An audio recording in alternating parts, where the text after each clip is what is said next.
आज मतदान आहे, लोकशाहीचा उत्सव आहे आणि आपण बघतोय की लोक अतिशय चांगल्या पद्धतीमध्ये प्रतिसाद या इकडे देत आहेत.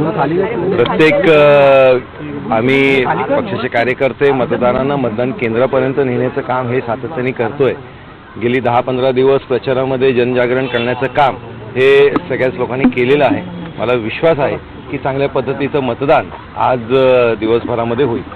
सर, आज एकूणच अनेक ठिकाणी EVMच्या मशीन बंद पडल्याच्या घटना समोर येत आहेत. एक दीड तास लोक लाईनीमध्ये उभी आहेत आणि त्यात देखील EVM सुरू नसल्यामुळे त्यांना परत जावं लागतं.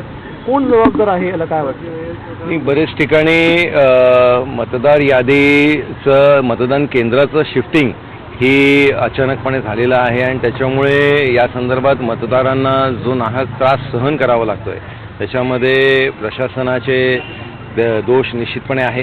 पण हे मतदारांना मतदानापर्यंत नेण्याचं काम हे आम्ही सगळेजण सातत्याने करत आहोत. तर काही ठिकाणी बोगस मतदान देखील व्हायला सुरुवात झालेली आहे. निवडणूक आयोग कुठेतरी काळजी घेतलं, अनेक लोकांची नावं देखील वगळलेली पाहायला मिळतात.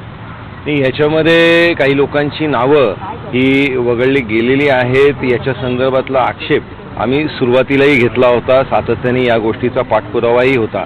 पण याच्यामध्ये या सगळ्या अडचणींवरती मात करून मतदानाचा टक्का हा जास्त झाला पाहिजे.